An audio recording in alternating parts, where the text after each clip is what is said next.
नमस्कार दोस्तों, स्वागत है आपका सक्सेस सेतु में। दोस्तों, भारतीय इतिहास का एक ऐसा अध्याय जिससे एसएससी, यूपीएससी, रेलवे, पुलिस और लगभग हर प्रतियोगी परीक्षा में प्रश्न पूछे जाते हैं, वह है दिल्ली सल्तनत। आज की इस क्लास में हम दिल्ली सल्तनत को बिल्कुल शुरुआत से समझेंगे, जानेंगे कि आखिर दिल्ली सल्तनत की स्थापना कैसे हुई, इसके 5 वंश कौन-कौन से थे, इनके प्रमुख शासक कौन थे और उन्होंने भारत के इतिहास में क्या महत्वपूर्ण योगदान दिया। दोस्तों, दिल्ली सल्तनत लगभग 320 वर्षों तक यानी कि 1206 ईस्वी से लेकर 1526 ईस्वी तक भारत की सबसे प्रमुख राजनीतिक शक्ति रही है। इसी काल में हमें कुतुबुद्दीन ऐबक, इल्तुतमिश, रजिया सुल्तान, अलाउद्दीन खिलजी, मोहम्मद बिन तुगलक और इब्राहिम लोदी जैसे महत्वपूर्ण शासक देखने को मिलते हैं। लेकिन दोस्तों, क्या आप जानते हैं कि दिल्ली सल्तनत की शुरुआत सीधे दिल्ली से नहीं हुई थी? इसकी कहानी शुरू होती है 1192 ईस्वी के तराइन के द्वितीय युद्ध से, जब मोहम्मद गौरी ने पृथ्वीराज चौहान को पराजित किया। यही वह घटना थी जिसने भारत में मुस्लिम शासन की मजबूत नींव रखी।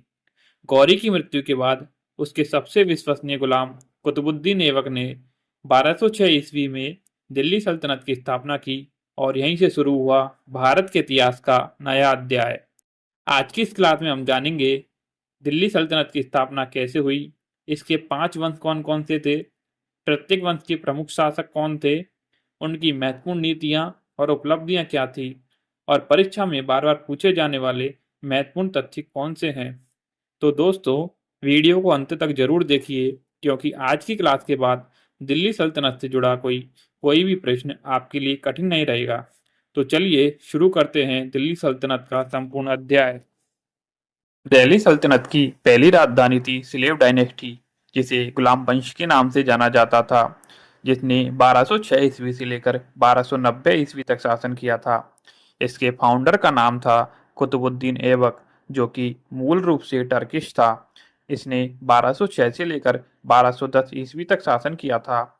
यदि आपसे पूछा जाए कि कुतुबुद्दीन ऐबक में ऐबक का मतलब क्या है, तो इसे गॉड ऑफ मून के नाम से जानते हैं।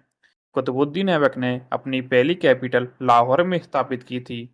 इसने लाख बख्श एवं सिपह सलाहकार नाम से टाइटल भी लिए थे, पर यह कभी भी सिंहासन पर नहीं बैठा था। इसने कुतुब उल इस्लाम नामक मस्जिद बनाई थी एवं 2.5 दिन का झोंपड़ा भी बनवाया था। इसकी 1210 ईस्वी में पोलो यानी कि चौगान खेलते वक्त मृत्यु हो गई थी। इसने कुतुब मीनार की पहली मंजिल का निर्माण कराया, जो कि इसने अपने गुरु बख्तियार काकी के नाम पर करवाया था।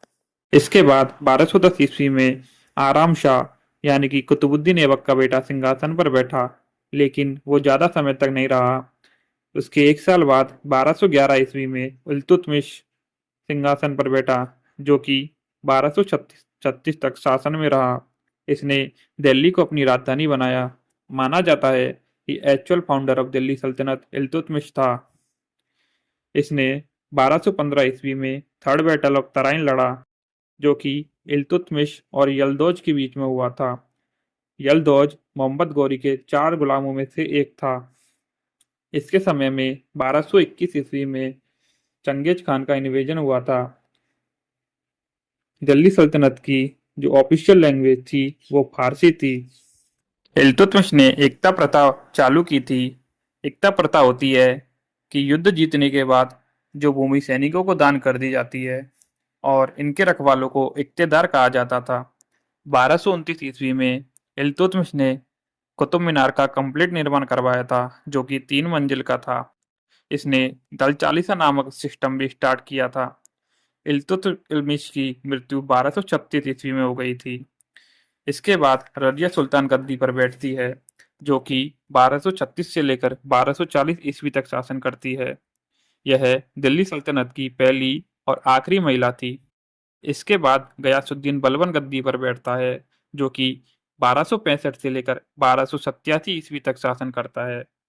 इसने जिले लाई यानी कि शैडो ऑफ गॉड की उपाधि ली थी।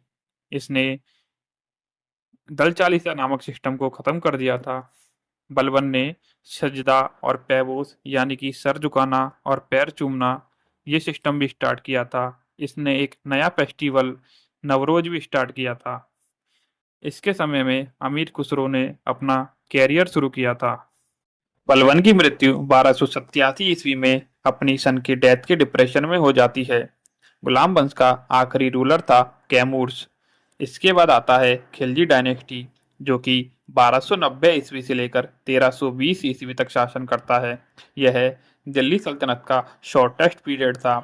यदि आपसे एग्जाम में पूछा जाए कि कौन सा डायनेस्टी थी जिसने सबसे कम समय तक शासन किया था, तो उसका नाम था खिलजी डायनेस्टी। खिलजी डायनेस्टी के फाउंडर का नाम था जलालुद्दीन फिरोज खिलजी, जिसने 1290 से लेकर 1296 ईस्वी तक शासन किया था, जिसका एक्चुअल नेम था मलिक फिरोज। इसने 1293 ईस्वी ईस्वी में देवगिरी पर अटैक किया था। इसे दक्षिण में मुसलमानों का प्रथम आक्रमण माना जाता है। इसकी मृत्यु इसके भतीजे अलाउद्दीन खिलजी ने की थी। अलाउद्दीन खिलजी का वास्तविक नाम था अली गुरुशास्प। 1296 ईस्वी में अलाउद्दीन खिलजी ने जलालुद्दीन खिलजी को कड़ा में मार दिया था। अलाउद्दीन खिलजी ने 1296 ईस्वी में दिल्ली सल्तनत की गद्दी संभाली, जो कि 1296 ईस्वी से लेकर 1316 ईस्वी तक शासन में रहा था। इसने एकता प्रथा को बंद करवा दिया था। यह दिल्ली सल्तनत का पहला सुल्तान था जो कि स्टैंडिंग आर्मी यानी कि स्थायी सेना रखता था। इसने अपने सैनिकों को सैलरी देना भी स्टार्ट किया। इसके समय में दो तीन तरह के टैक्स लगाए थे। पहला चरी कर, दूसरा गड़ी कर। अमीर खुसरो ने अलाउद्दीन खिलजी को सुल्तान जहां की उपाधि भी दी थी। अब आते हैं अलाउद्दीन खिलजी के मिशंस के ऊपर, जिसमें 1298 ईस्वी में इसने गुजरात पर अटैक किया था और वहां के रूलर कर्णदेव राय को हराया था, जहां उसने मलिक काफूर को खरीदा था, जिसे हजार दिनारी भी कहा जाता है। इसके बाद 1301 ईस्वी में इसने रणथंभौर पर अटैक किया था और हम्मीद देव राय को हराया था। इसके बाद 1303 ईस्वी में इसने चित्तौड़ पर अटैक किया था और वहां के रूलर रावल रतन सिंह को हराया था। इसके बाद इसके साउथ इंडिया के भी मिशन थे, जहां पर इसने अपने आर्मी चीफ मलिक काफूर को भेजा था, जिसमें पहला अटैक देवगिरी पर किया था और दूसरा अटैक वारंगल पर किया था। कहा जाता है कि कोहिनूर डायमंड को साउथ इंडिया से नॉर्थ इंडिया लाने वाला आदमी मलिक काफूर था। अलाउद्दीन खिलजी के द्वारा सिकंदर सानी की उपाधि धारण की गई थी। इसने तीन तरह के टैक्स लगाए थे: घरी कर, चरई कर और जजिया कर। इसने एकता प्रथा को दिल्ली सल्तनत से खत्म कर दिया था। इसने दिल्ली में 4 मॉन्यूमेंट बनवाए थे, जिसमें पहला अलाई दरवाजा, दूसरा अलाई मीनार, तीसरा सिरी पोर्ट और चौथा हौज खास। इसने अपने शासनकाल में 3 बार मंगोलों के आक्रमण को विफल किया था। इसने हुलिया दाग प्रथा भी चालू करवाई, जिसे बाद में शेरशाह सूरी ने अपनाया था। इसने वस्तुओं के दाम फिक्स कर दिए थे। इसे यह अपनी मार्केट व्यवस्था के लिए जाना जाता था। इसने क्लॉथ मार्केट सराय अदल भी चालू किया था। इसके बाद शासन करता है मुबारक शाह खिलजी 1316 से लेकर 1320 ईस्वी में। इसके बाद खिलजी वंश समाप्त हो जाता है। इसके बाद आता है तुगलक डायनेस्टी। तुगलक डायनेस्टी 1320 ईस्वी से लेकर 1414 ईस्वी तक चली, जिसका एक्चुअल फाउंडर था गयासुद्दीन तुगलक, जिसे गाजी मलिक के नाम से भी जाना जाता है। इसने तुगलकाबाद शहर की स्थापना दिल्ली में की थी। दिल्ली में सिंचाई के लिए नहरें बनवाने वाला प्रथम शासक यही था। इसकी मृत्यु लकड़ी के महल में दबकर हुई थी। इसके बाद सबसे इम्पोर्टेंट शासक तुगलक डायनेस्टी का आता है। उसका नाम है मोहम्मद बिन तुगलक। इसे पागल सुल्तान या जूना खां भी कहा जाता है। इसने 1325 ईस्वी से लेकर 1351 ईस्वी तक शासन किया था। इसे दिल्ली सल्तनत का सबसे विवादित सुल्तान भी माना जाता है। यह अरबी और फारसी भाषा का विद्वान था।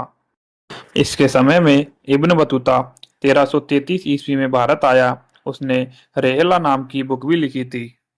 इसके समय में 1336 ईस्वी में दो भाइयों हरिहर और बुक्का ने विजयनगर साम्राज्य की स्थापना की थी। इसने दीवाने कोई यानी कि डिपार्टमेंट ऑफ एग्रीकल्चर भी चलाया था। इसी प्रकार गयासुद्दीन बलबन ने भी एक डिपार्टमेंट चलाया था, उसका नाम है दीवाने अर्ज। मोहम्मद बिन तुगलक यानी कि MBT ने टोकन करेंसी भी स्टार्ट की थी।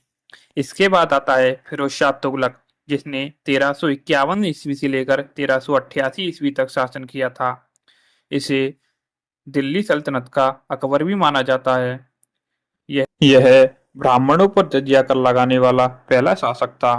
इसने 300 नए नगरों की स्थापना भी की थी, जिसमें फिरोजाबाद और जौनपुर इम्पोर्टेंट है। जौनपुर को शिक्षा का केंद्र भी कहा जाता है। इसने टोपरा पिल्लर और मेरठ पिल्लर को दिल्ली स्थानांतरित किया था। इसने एकता प्रथा को पुनः चालू करवाया था। इसने गुलामों का एक अलग विभाग स्थापित किया था, जिसे दीवाने बंदगान भी कहा जाता था। फिरोज शाह तुगलक ने 4 टैक्सेज लगाए थे। पहला था खराज, दूसरा जकात, तीसरा जजिया, चौथा खुम्स।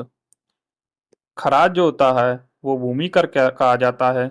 जकात जो टैक्स होता है वो मुसलमानों पर लगाया जाता है। जजिया जो होता है वो गैर मुसलमानों पर लगाया जाता है। और खुम्स जो होता है वो युद्ध में लूटे गए माल पर लगाया जाता है। यह पहला सुल्तान था जिसने सती प्रथा को प्रोहिबिट किया था। इसने कुतुब मीनार की 5वीं मंजिल का पुनर्निर्माण करवाया था। इसके बाद नसरुद्दीन महमूद आया, जो कि last ruler of Tughlaq dynasty था। 1398 ईस्वी में तैमूर का इन्वेजन हुआ था, जो कि तुगलक डायनेस्टी के समय हुआ था। इसके बाद आते हैं सैयद डायनेस्टी के ऊपर, जो कि 1414 ईस्वी से लेकर 1451 ईस्वी तक चली। यह पहली शिया डायनेस्टी थी। इसके फाउंडर का नाम खिज्र खान था। इसने सुल्तान की उपाधि न धारण करके रैयत आला की उपाधि धारण की थी। यदि आपसे पूछा जाए कि greatest Sultan of Syed dynasty कौन था, तो उसका नाम है मुबारक शाह, जिसने 1421 ईस्वी से लेकर 1434 ईस्वी तक शासन किया था। इसके लास्ट रूलर का नाम पूछा जाए तो उसका नाम था अलाउद्दीन आलम शाह। इसके बाद आते हैं सबसे अंतिम डायनेस्टी लोधी डायनेस्टी के ऊपर, जिसने 1451 ईस्वी से लेकर 1526 ईस्वी तक शासन किया था। यह पहली अफगानी डायनेस्टी थी, जिसके फाउंडर का नाम था बहलोल लोधी। यह सबसे बड़ा दिल्ली सल्तनत में शासन करने वाला शासक था। आपसे यदि पूछा जाए कि दिल्ली सल्तनत में सबसे ज्यादा शासन किस शासक ने किया था, तो उसका नाम है बहलोल लोधी, जिसने 38 वर्षों तक यानी कि 1451 ईस्वी से लेकर 1489 ईस्वी तक शासन किया था। इसने बहलोली कॉइन्स भी चलाए थे। आपसे सबसे इम्पोर्टेंट शासक के बारे में पूछा जाए तो उसका नाम था सिकंदर लोदी, जिसका असली नाम था निजाम खां। इसने डबल डोम आर्किटेक्चर भी बनवाया था। इसने मौट की मस्जिद भी बनवाई थी। सिकंदर लोदी ने 1504 ईस्वी में आगरा सिटी बनवाई एवं 1506 ईस्वी में दिल्ली सल्तनत की कैपिटल घोषित की थी। इसने एक मेजरमेंट यूनिट स्टार्ट की थी, जिसका नाम था गजे सिकंदरी। इसके समय में एक पॉइंट था जिसका नाम था गुलुरुखी। इसके बाद एक इम्पोर्टेंट शासक आता है इब्राहिम लोदी, जिसने 1517 से लेकर 1526 ईस्वी तक शासन किया था। इसके बाद दिल्ली सल्तनत खत्म हो गया था। 1526 ईस्वी में पानीपत के युद्ध में बाबर ने इब्राहिम लोदी को हरा दिया था। इसके बाद दिल्ली सल्तनत पूरी तरह से खत्म हो गया था और मुगल शासन यानी कि मुगल वंश की स्थापना हुई थी। तो दोस्तों, आज हमने दिल्ली सल्तनत के बारे में पूरी तरह अच्छे से पढ़ा है। तो दोस्तों, आपको वीडियो अच्छी लगी हो तो वीडियो को लाइक करें, चैनल को सब्सक्राइब करें एवं कमेंट सेक्शन में बताएं कि आपको नेक्स्ट वीडियो किस टॉपिक के ऊपर चाहिए। Thank you.